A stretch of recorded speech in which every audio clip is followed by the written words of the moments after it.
Welcome to Truth Behind History, the channel where we dig beneath the surface of world events to uncover the power players, hidden agendas, and forgotten forces that have quietly shaped the world we live in today. Now, today's topic might just be one of the most important we've ever covered, and also one of the most misunderstood. We're diving into the world of elites. Now hold on, we're not just talking about rich people, or celebrities, or your neighbor with the obnoxiously large boat. No, when we say elites, we're talking about those small groups throughout history who've held disproportionate power over governments, economies, and entire societies. People who weren't just successful, but who shaped the systems we all live under.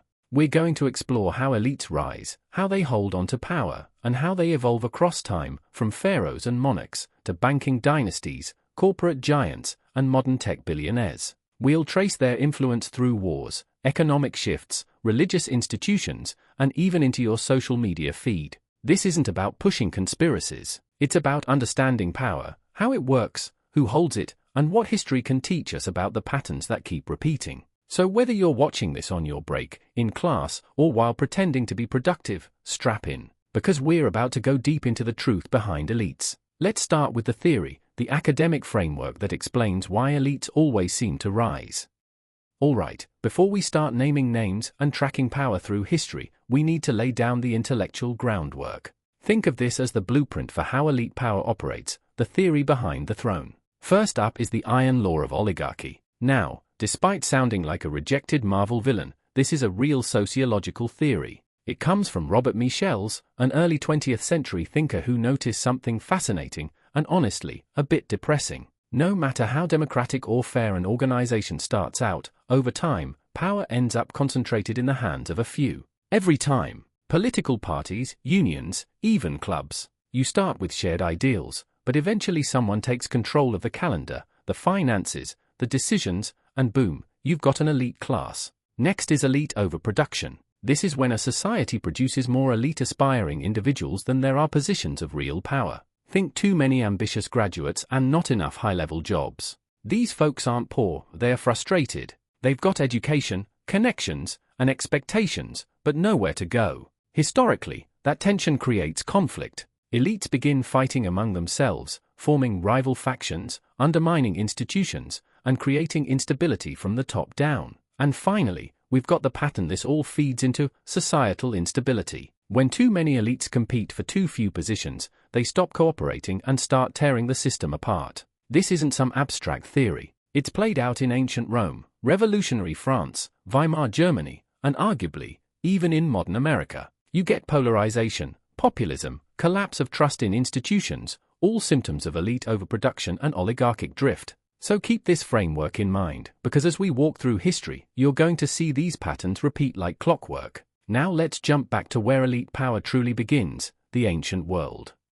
Let's take it all the way back, before stock markets, before constitutions, before coffee. We're talking ancient civilizations. Egypt, Mesopotamia, Persia, Rome. And what did all of these early societies have in common? That's right, a small, elite ruling class sitting at the top, enjoying the good life while everyone else farmed grain or built pyramids. Take the pharaohs of ancient Egypt. These weren't just kings. They were considered divine, literal gods on earth. That gave them more than just authority. It gave them spiritual legitimacy. If the gods picked the pharaoh, who were you, a sandal-wearing farmer, to question him? But it wasn't just about religion. It was about resource control. Pharaohs and emperors didn't just rule by decree, they controlled the land, the harvest, the labor force, and the economy. In Egypt, the state managed grain supplies, oversaw massive construction projects, and dictated trade. In Rome, emperors hoarded wealth from conquered territories and handed out favors to secure loyalty from the elite class.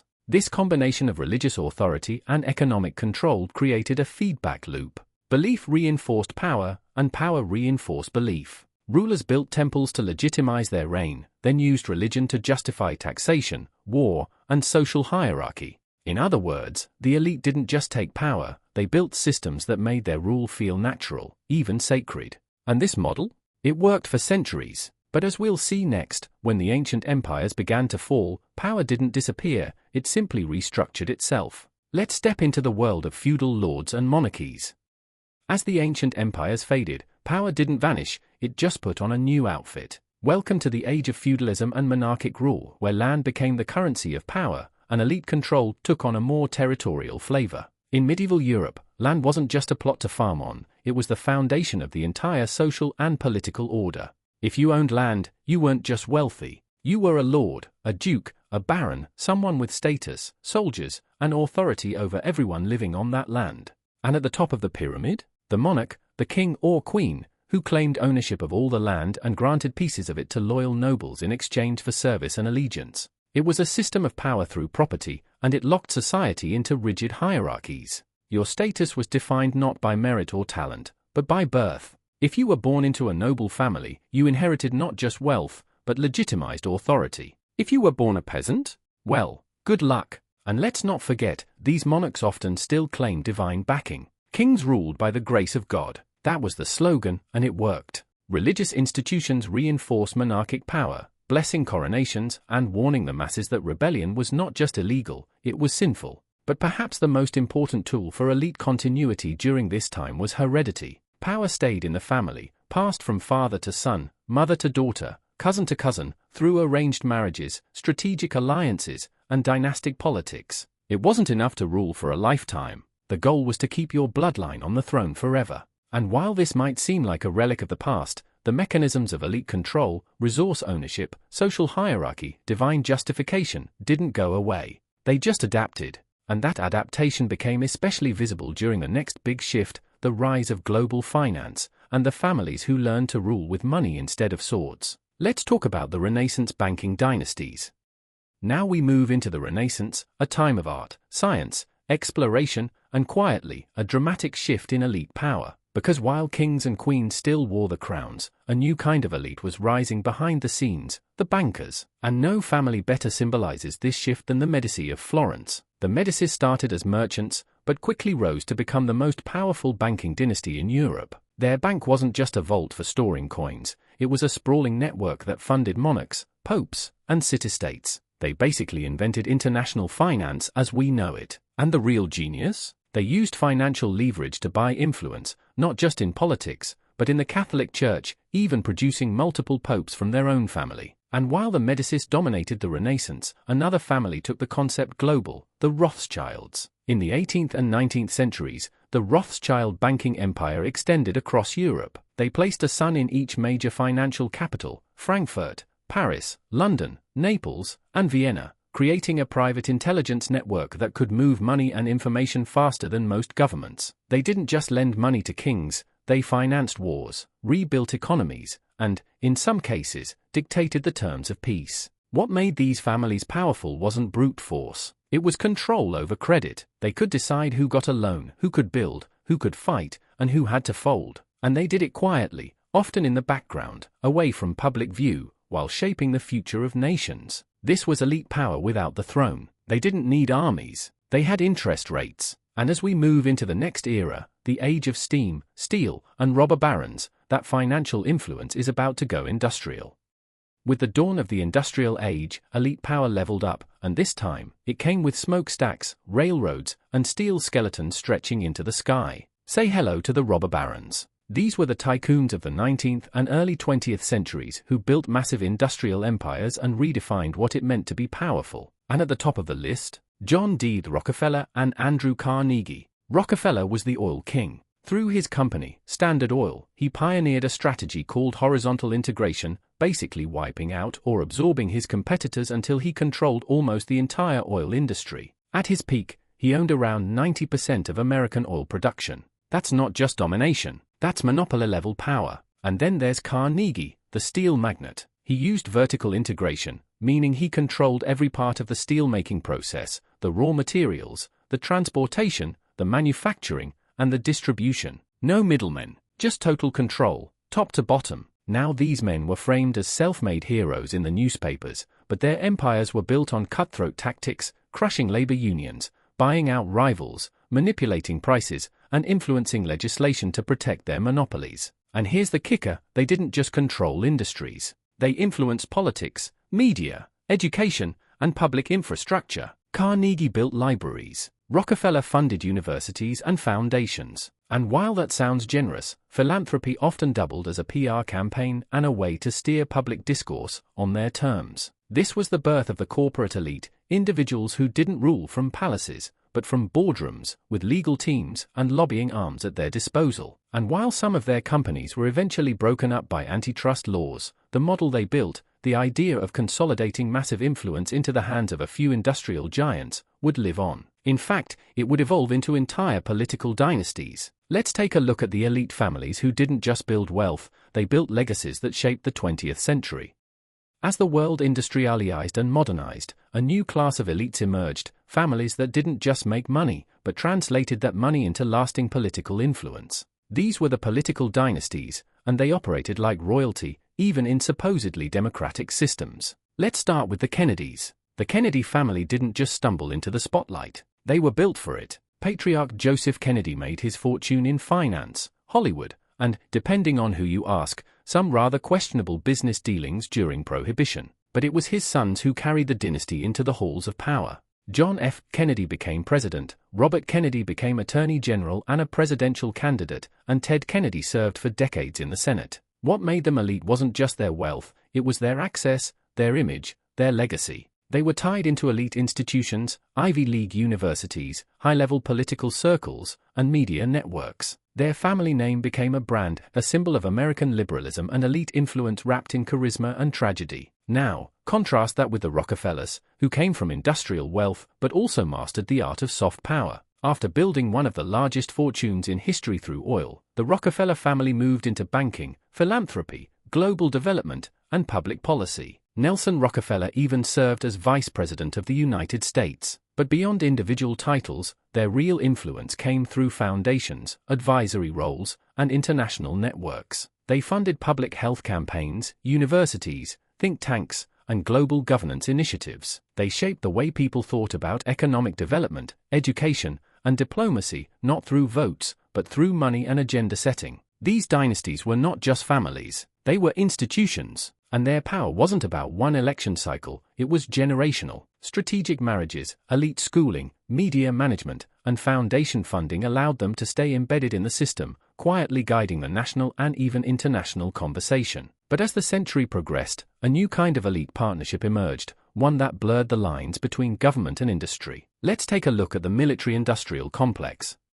Now we step into one of the most powerful and least understood elite alliances in modern history, the military-industrial complex. This term was coined, and publicly warned against, by none other than President Dwight D. Eisenhower during his farewell address in 1961. Now Eisenhower wasn't some peacenik outsider, he was a five-star general who led Allied forces in World War II. So when he said, "Beware the military-industrial complex," he wasn't exaggerating, he was sounding the alarm. So what is it? It's the deep, ongoing partnership between governments, the military, and private defense contractors. Companies that design, build, and sell weapons, surveillance systems, aircraft, and advanced military technologies. These corporations rely on government contracts for profit, and governments rely on them for war readiness and innovation. But here's where it gets dangerous. When the same people and institutions benefit financially from prolonged conflict or endless arms development, the incentive to maintain peace starts to fade. Defense contractors spend millions lobbying politicians to approve bigger budgets, more weapons systems, and longer foreign interventions. Generals retire and go work for weapons manufacturers.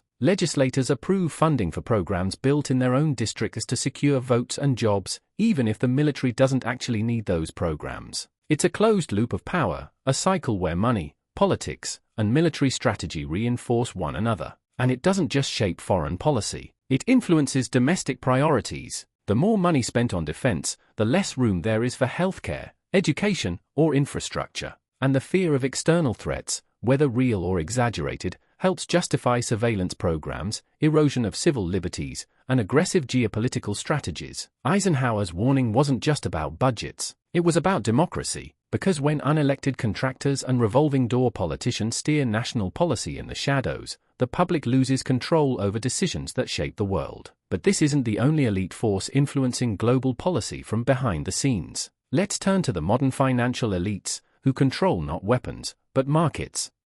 Now we turn to a different kind of battlefield, the one made of spreadsheets, interest rates, and market speculation. In this arena, the most powerful players aren't presidents or generals, They're hedge fund managers, investment bankers, and central bank officials. Let's start with hedge funds, private investment firms that manage enormous pools of money, often for wealthy individuals, pension funds, and institutions. These firms aren't just trying to grow wealth, they are actively shaping markets. A single large trade by a hedge fund can move currency values, disrupt national economies, or send shockwaves through entire industries. They can bet against countries, manipulate commodities, or pressure companies into mergers, and many do, all behind closed doors. Then you've got the central banks, like the Federal Reserve in the United States or the European Central Bank. These institutions set interest rates, regulate the money supply, and act as the lenders of last resort during financial crises. When they make a move, markets across the globe respond, sometimes within seconds. Central bankers aren't elected, but their decisions can influence inflation, unemployment, debt, and economic growth. In times of crisis, they pump trillions of dollars into the financial system, and guess where that money usually ends up? Not in the hands of everyday workers, but in asset markets, where the wealthy hold most of their money. And let's not forget regulatory capture, when the very agencies meant to oversee financial institutions are run or heavily influenced by former executives from those same institutions. It's a revolving door, and it ensures that the rules of the game favor those who already know how to win it. During economic crashes, these financial elites often come out richer, not poorer. Bailouts are passed. Stimulus is targeted. Risky behavior is forgiven. And the public is told it's all too complex to understand, so don't worry about it. But we should worry, because financial elites can steer national economies without ever standing for election, and their power is built into the very structure of global capitalism. Still, markets are only part of the puzzle. Let's now look at the tech titans, the modern masters of data, influence, and digital control. Welcome to the digital empire, where elite control isn't enforced with armies or banks, but with algorithms and data. Today's tech titans, the founders and CEOs of companies like Google, Meta, Amazon, Apple, and Microsoft, have more access to personal information and more influence over daily behavior than most governments ever dreamed of. And here's the thing, most of us handed them that power voluntarily, one click at a time. This is the age of data dominance. Every search you make, every video you watch, every location you visit, it's all collected, stored, analyzed, and used to build a digital profile of who you are and what you're likely to do next. That data is used to sell you products, yes, but more importantly, to shape your choices, your opinions, and even your emotions. Big tech doesn't just respond to behavior, it guides it. Through algorithmic content delivery, these companies decide what appears in your newsfeed, what videos are suggested, what search results rise to the top, and what disappears into obscurity. That's not just convenience, that's soft control. And the scariest part?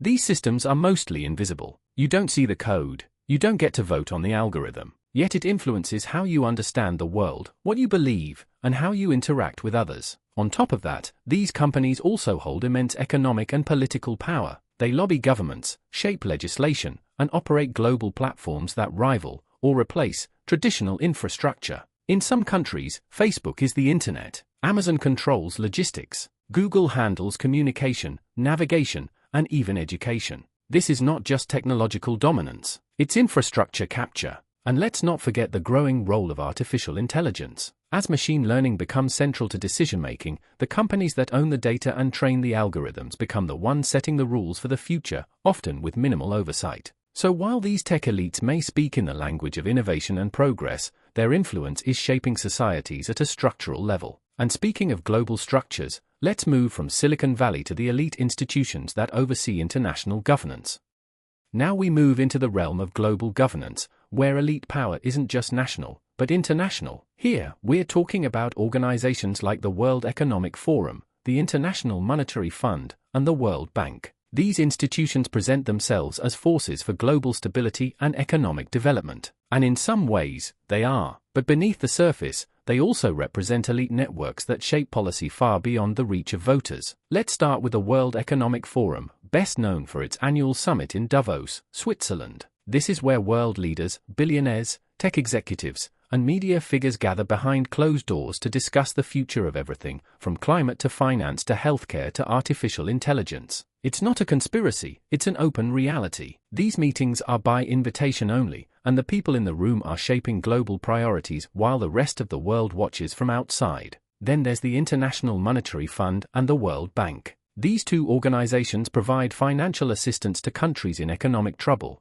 but there's always a catch. Loans come with structural adjustment programs, which often require nations to cut public spending, privatize industries, or open markets to foreign investors. These policies can reshape entire economies and disproportionately benefit multinational corporations and financial elites. The leadership of these institutions, often drawn from the same elite schools, banks, and governments. It's a revolving door of influence, where global decision-making is guided by people with shared values, shared interests, and shared incentives, but often little connection to the populations affected by their policies. And when crises hit, like financial collapses, pandemics, or political instability, these institutions often step in with plans that further entrench elite power under the banner of reform. So while they may speak the language of equity and development, they often operate in service of a global class of power brokers, the unelected architects of the world economy. But the influence doesn't stop with policy and money. It reaches into the very stories we hear and don't hear.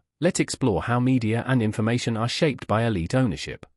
Now let's talk about the gatekeepers of perception, the ones who don't just report the news, but decide what counts as news in the first place. We're talking about the media, newspapers, television networks, publishing houses, streaming platforms, and digital news sites. And here's the thing, the vast majority of these outlets are owned or controlled by a small number of elite individuals and corporations. Whether it's a family dynasty like the Murdochs, global players like Comcast and Disney, or investment firms with massive media portfolios, this consolidated ownership means a limited number of people and institutions control an enormous share of the information landscape. And what does that mean? It means they shape narratives, not always by lying, though that happens, but by framing, by deciding which stories get told, how they're told, and what angle to emphasize. Headlines, images, tone, expert quotes, all of it can guide public opinion in subtle but powerful ways. Two people can read two versions of the same story and come away with completely opposite understandings,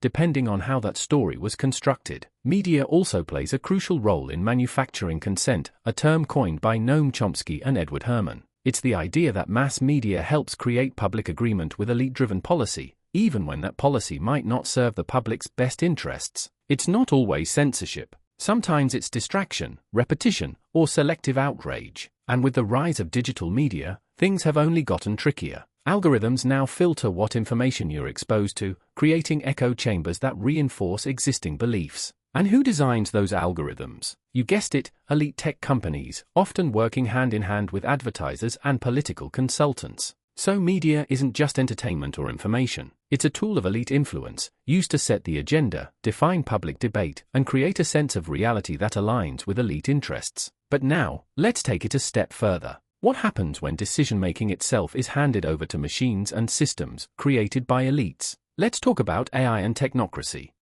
Now we step into the present and the future, where elite influence is no longer just about money or media, but machines. Welcome to the world of technocracy, a system where decision-making is guided not by elected officials or public debate, but by so-called experts and technological systems designed by private entities. And at the center of it all is artificial intelligence. Here's the big shift: in a technocracy, power doesn't come from popularity or persuasion, it comes from control over systems that people depend on but don't fully understand. Algorithms decide what loans are approved, who sees which job ads, which neighborhoods get police patrols, even how court cases are evaluated. These aren't just tools, they're gatekeepers. And who builds these systems? Private companies, elite universities, and government contractors, all staffed by people from the same narrow circles of influence. Once again, a small group holds the keys to a structure that affects everyone. AI adds another layer. These systems learn from data, and that data often reflects the biases of the society and the elites who shape it. That means the decisions AI makes aren't necessarily neutral. They reinforce patterns of inequality while operating under the illusion of objectivity. Plus, there's virtually no accountability. If an algorithm discriminates against you or makes a flawed decision, who do you call? A tech support line? A government office that doesn't understand the code? There's a power gap, and it's growing. And let's not forget surveillance, facial recognition, behavior prediction, data tracking, all powered by AI, often without your knowledge or consent. These tools are increasingly used by both governments and corporations to monitor and manage populations. It's control without confrontation, obedience without force. That's the true power of technocratic systems. They don't need to be voted in, because they're already embedded in everything. And while some elites use AI to manage the present, others are thinking even bigger about how to shape the future of the human species itself. Let's explore the strange world of Silicon Valley pronatalism. Now we're diving into one of the most bizarre and futuristic expressions of elite power yet, pronatalism, Silicon Valley style. At first glance, pronatalism just means encouraging people to have more children. Seems simple enough, right? But in elite tech circles, it takes on a whole different meaning, one that's about engineering the future, literally. Some of today's tech billionaires aren't just worried about climate change or economic instability. They're worried about declining birth rates among the right people, which, conveniently, often means people like them. So instead of just tweeting about it, they're investing in having more children themselves, often through surrogacy or selective partnerships. Some are even reportedly interested in using genetic screening or enhancement to ensure their offspring are optimized for intelligence, health, or leadership. This isn't just about family planning. It's about legacy, control, and a belief that the world will be better if future generations are shaped, and sometimes selected, by today's elite minds. It's a new form of eugenics, dressed in futuristic clothing, and while it's not state-sponsored or enforced, it's powered by money, ideology, and access to reproductive technology that most people could never dream of. These elites see themselves as visionaries, building colonies on Mars, uploading consciousness into the cloud, and yes, repopulating the planet with their genetic line. They're not just trying to succeed in this world. They're trying to create the next one, in their image. And when you combine that with their control over AI, information, and capital, you get a kind of influence that doesn't just shape the present, it tries to write the script for who gets to exist in the future. But these visions aren't limited to tech billionaires. Elites from other corners of society have long built secretive, tightly organized institutions to influence governments and culture, especially through religion and politics. Let's take a look at one of the most mysterious players in that game, Opus Dei. Now we shift from Silicon Valley labs to candlelit chapels and corridors of quiet power, the world of Opus Dei. Founded in Spain in 1928, Opus Dei is a Catholic organization with a simple public message: pursue holiness through your daily work. But behind that message lies a network that operates with remarkable discipline, strategic subtlety, and deep connections to political and financial elites. Unlike loud activist movements or populist institutions, Opus Dei's influence comes from working within the system, placing loyal, ideologically driven members in high-level positions, especially in law, government, education, and finance. Its members are often high achievers, judges, politicians, CEOs, diplomats, and because they often operate with secrecy and discretion, they're able to build long-term influence without attracting much attention. In some countries, this has led to real political power, shaping national policies, judicial decisions, and educational agendas behind the scenes. Opus Dei isn't a fringe group. It's officially recognized by the Catholic Church and has members in over 90 countries. What makes it unique and controversial is how it blends spiritual commitment with strategic institutional placement. It's a kind of religious technocracy, loyal to its vision, quiet in its methods, and powerful in its reach. And its goal isn't to make noise. It's to shape culture from the top down, through elite circles, high offices, and systems of law and governance. Some call it a moral force. Others see it as a shadow government in cassocks. Either way, Opus Dei reminds us that not all elites operate through wealth or algorithms. Some use faith, networks, and discipline to achieve a different kind of long-term influence, one that's just as potent, but far less visible. And now, with all of these forms of elite power laid out, from ancient emperors to algorithmic technocrats, it's time to tie everything together. Let's move into the conclusion. Let's talk about how elites legally rewrite the rules of the game, not with backroom deals or secret societies, but through lobbying, regulatory capture, and elite-crafted legislation. First, there's lobbying. In theory, lobbying is just citizens petitioning their government. But in practice, it's a multi-billion-dollar industry where corporations, trade groups, and billionaires hire teams of professionals to influence lawmakers. They don't just ask nicely. They provide campaign donations, draft bills, and even write the talking points politicians use in debates. And this isn't done in the shadows. It's right out in the open, in the halls of Congress, in international trade bodies, and in national parliaments all over the world. The difference is access. Most people don't have a lobbyist, but powerful elites? They have armies of them. Then there's regulatory capture, a situation where the agencies meant to regulate an industry end up being controlled by the very people they're supposed to oversee. Former executives from pharmaceutical companies working inside the FDA, oil lobbyists influencing environmental policies, bankers shaping financial oversight rules. It's like putting the fox in charge of the henhouse, then acting surprised when the eggs disappear. Finally, we have elite-crafted legislation. Many laws that pass through government aren't even written by lawmakers. They're ghostwritten by think tanks, law firms, and corporate lobbyists. Complex tax loopholes, deregulation of industries, favorable subsidies, all designed by elites, for elites. The result? A system that looks democratic on the surface but increasingly serves those who already hold wealth and influence. The rules aren't broken, they're written to work exactly as intended. This is elite power at its most insidious, using the legal system itself to maintain dominance, ensure profits, and suppress competition, all while appearing legitimate and above board. But economic policy isn't the only domain elites shape. They also control the platforms where people express themselves and the consequences for those who step out of line.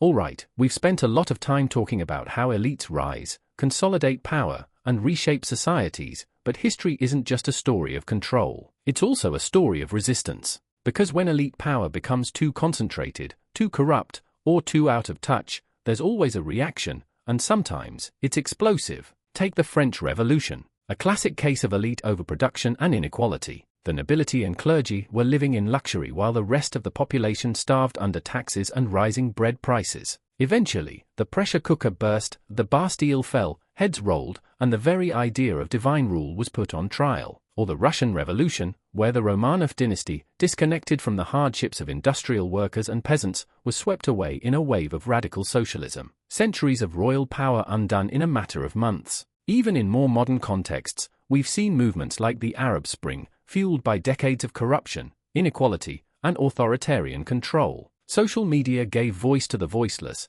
and suddenly, long-standing regimes were shaking or collapsing outright. But it's not just revolutions. Backlash comes in many forms: mass protests, labor strikes, whistleblowers, citizen journalism, and grassroots movements. Sometimes it leads to reform, sometimes to chaos. But the message is the same: when people feel ignored, exploited, or deceived, they push back. These moments of backlash often follow a familiar rhythm. Elites grow complacent, systems become rigid, inequality grows, and the public eventually says, enough. But here's the twist: elites know this pattern too. And in recent decades, they've gotten smarter about managing dissent, controlling narratives, and co-opting movements before they get too big. That's why resistance today looks different, and often struggles to gain momentum. Still, history teaches us that no elite system is immune. When the cracks get wide enough, change always finds a way in. But where are we headed next? Let's explore the future of elite influence, and what it might look like in the decades to come. So, where is all of this heading? If history is any guide, elites won't disappear, they'll adapt, and in many cases, they already have. But what we're seeing now is something that goes beyond adaptation. It's the formation of a new kind of elite strategy, one that's more futuristic, more insulated, and more global than ever before. Let's start with technological governance, a future where decisions aren't just made by politicians or corporate boards, but by automated systems. Smart cities, algorithm-driven public services, AI advisors for national governments. Sounds efficient, right? But who builds those systems? Who controls the code? In most cases, it's not the public, it's private companies and elite technocrats, shaping policy through the very architecture of the technology itself. Then there's the rise of private cities, experimental urban hubs being developed and owned by billionaires, corporations, or innovation zones. These are real places, often in developing countries, where elites can create semi-sovereign communities with their own rules, tax systems, and infrastructure. Think of them as laboratories for post-national governance, where the state steps back and elite-designed systems step in. And of course, we can't forget the space race, not between countries, but between billionaires. Mars colonies, asteroid mining, orbital data farms, all once science fiction, now sitting on tech company roadmaps. It's not just about exploration, it's about creating fallback options, off-world assets, and new frontiers for elite expansion. These developments aren't necessarily evil, but they raise real concerns. What happens when elites don't just influence the system, they build their own? One where they write the rules, control the infrastructure, and separate themselves from the instability of the wider world? The long game here is insulation, escape velocity from accountability, regulation, and even democracy itself. The tools are new, but the goal is ancient: preserve power, pass it on, and stay ahead of the collapse. Which brings us to the final chapter, the big picture. So, now that we've traced elite power from ancient temples to spaceports, what does it all mean? It means that elite influence is not a glitch in history, it's a recurring feature, a pattern, a cycle. Power concentrates, it consolidates, it adapts, and then, eventually, it faces resistance, sometimes through reform, sometimes through revolt, and sometimes through collapse. The names change, the technologies evolve, but the dynamics? They stay eerily consistent. What matters now is awareness, because the most dangerous kind of power isn't the one we see on the news. It's the kind that works in silence, the kind that rewrites the rules while we're distracted, the kind that markets itself as progress, but quietly redraws the lines of control. If we want to protect freedom, fairness, or even basic agency, we have to understand how elites operate, not in theory, but in practice. We have to study history not just as a series of events, but as a manual for spotting patterns. And we have to stay vigilant, especially now, when technology gives power the ability to hide more easily than ever before. Because if we're not paying attention, the cycle doesn't just continue, it tightens. So the real question is, will the next chapter of history be written with us, or around us? If you made it all the way through this video, thank you, or seriously. You're part of a growing community that believes history isn't just about the past. It's about power, truth, and perspective. So if you found this valuable, hit that like button, subscribe to Truth Behind History, and leave a comment below. What stood out to you most? What should we cover next? We're just getting started, and if you want more deep dives like this, check out the rest of the channel. There's a lot more history left to uncover. Thanks for watching, and remember, power doesn't disappear, it evolves.